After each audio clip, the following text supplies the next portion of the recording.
I grew up in a family of five. I had two parents and two younger sisters. I was privileged to be the oldest child, as they always reminded me. Um, Growing up, my parents were self employed and they started a business out of our house. So there was always something to be done. They were always working late hours.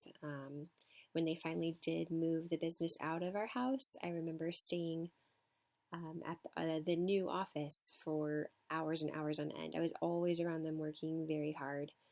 Um, so since I was always there, they also always asked me to help them work, and they paid me. Um, I got a penny per envelope that I licked, stuffed, and stamped, so it was pretty fair. Um, but I learned how to do some basic computer repair, hook up computers to networks, and then their business was selling copiers, repairing them, selling printers and repairing those. And so I was trained in how to use those as well as went out and trained others how to use those when I got older. Um, and part of what I did there was also web design, some graphic design, just a whole variety of different skills that most elementary teachers don't have. And so that has served me actually pretty well in the teaching world, just a different variety of skills that I can contribute. Knowing how to use spreadsheets and use that to calculate data has been really helpful. I was also homeschooled until fifth grade, and then I went to private school, so that was a whole experience in and of itself. I was sheltered, as some people would say, for a lot of my life. And after that, I took a year off and then decided to go to college.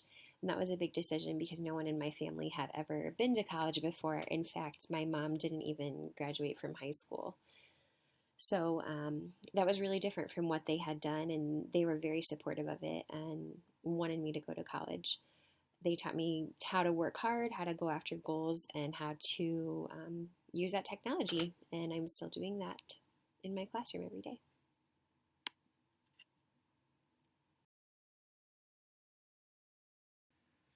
So another experience that I had growing up was attending church. My family was at church every Sunday morning, every Sunday night, every Wednesday evening, and some of my best friends growing up were at church. We spent a lot of time there, and that was a valuable part of my younger years and continues to be valuable in my life today. I have the support of a lot of friends who have just stuck with me through thick and thin and reminded me of the truths that I find in Christ and have instilled a lot of value in me. It also helps me to see my students in a different light when I am very upset or frustrated or just having a bad day or trying to help a student who is having a difficult day. It just really helps me to focus on, what is going on in their lives instead of just seeing the external behaviors, trying to understand who they really are and what's actually causing that. And so I attribute a lot of that to my faith. So it's taught me how to reach outside of myself, how to rely on something other than myself for strength. And that's been very beneficial in life and in teaching.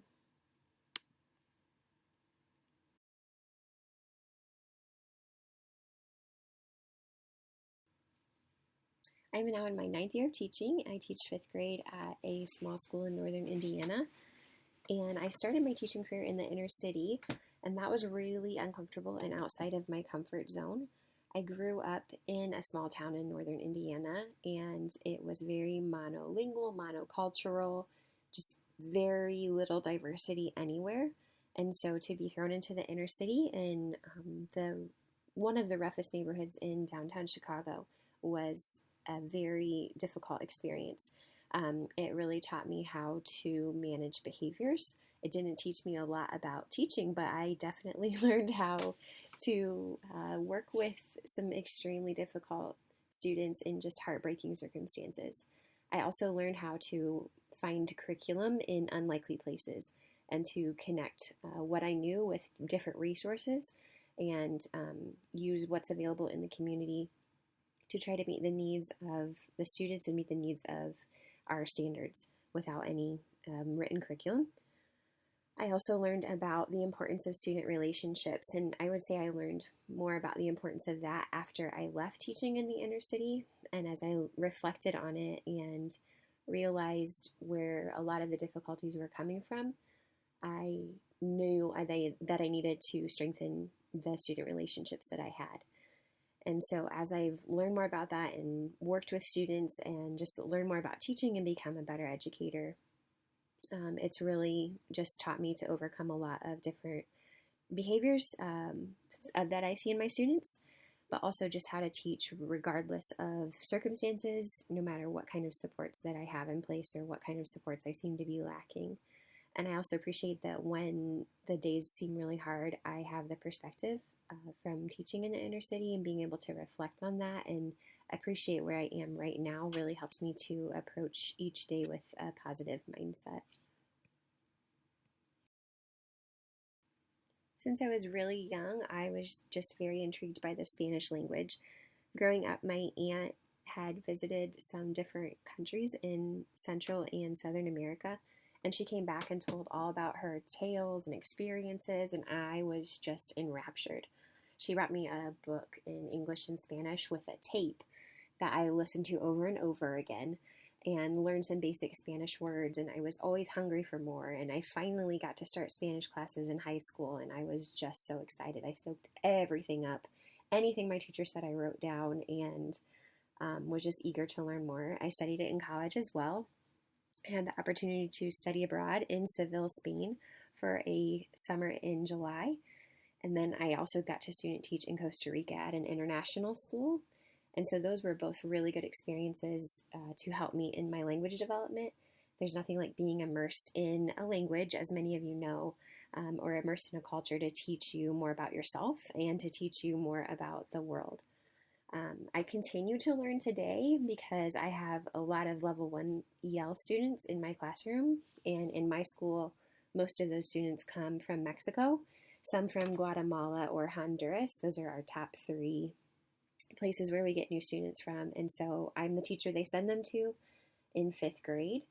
If we do get a newcomer in 5th grade, and it's just wonderful for me to be able to keep up on my own language skills, but also to be able to help them acquire English. And I just find that it makes them feel a lot more safe as they enter in this completely foreign environment.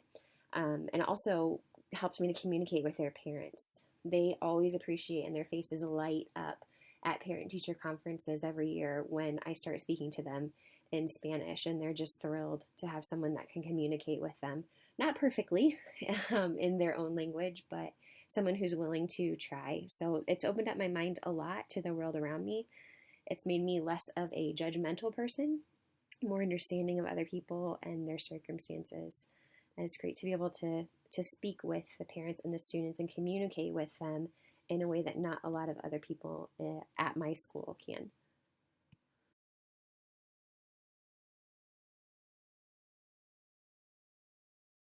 My final fund of knowledge that I want to talk about is my family. I married my husband Mike in 2011, and shortly after that we moved to downtown Chicago so that he could finish his undergraduate degree. That's where I taught for 2 years in Chicago public schools. And then we moved back to northern Indiana and settled down. In 2015, we had our first son, Luke. And then a few years later, Keegan joined in 2018. And so they are now 4.5 and almost 1.5. And they're just the delight of my life. They are so much fun and also so much work. After teaching, I have to come home and be a mom and a wife and run a house and cook dinner, clean the house, take care of all those different responsibilities that so many parents that work full-time know about. There are just so many things to be done, and it seems like not enough hours in the day to do it. So I've learned the art of multitasking. My family's also taught me a lot about giving patience and receiving patience. That is something that is sometimes difficult with young children, especially with all of their emotional highs and lows. They've shown me a lot, though, about how to just love more than I ever thought possible and to give of myself more than I ever thought possible. Even when I am spent, there's just seems to always be a little something left for my kids and for my husband. I can practically just meal plan on a budget, keep a home running, all those kind of practical things that you learn as a full-time parent and full-time working person, those are the things that keep our home running, and I'm happy to do that. My family is very important to me.